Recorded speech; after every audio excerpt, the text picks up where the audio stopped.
Mambo vipi? Mambo vipi? Mimi naitwa Public 40, 40 ndo kodi ya mtaa, mitaa mi Twitter na kitando kimetika. Shout out kwako wewe ambaye umeamua kuniangalia wakati huu, lakini show hii imepigwa tafu na mwanangu ambaye anaitwa Teva Collection, mkali wa kuuza viatu vya kike vya aina zote.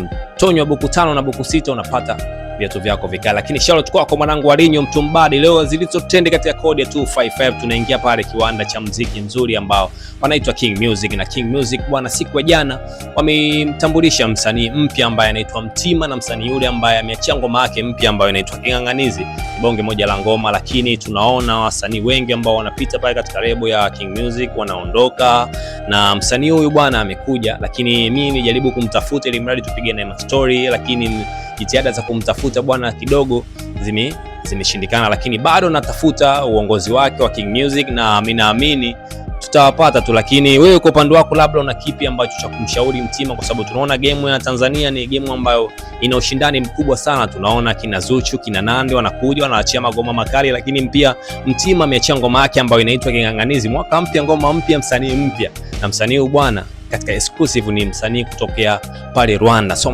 Mtanzania bwana. Bwana sio bwana. Lakini pia usisahau kutupisha comment yako hapo, utakuwa umetisha kinoma noma. Mimi ni Public 40, 40 ndo kodi ya mtaa, time Twitter na kitando kimetika. Shout out kwako mwanangu wewe hapa ambaye umenichagua wakati huo, sio shout out kwako mwanangu Chacha, umetisha kinoma noma. Shout out kwako mwanangu Eliasa Kitasa kutokea pande za Jaribu Mpakani, Kibiti, Pwani. Wanangu wote mimi nawakubali sana. Shout out kwako Chairman kijana aka Juma Ndambe kutokea Jaribu Mpakani.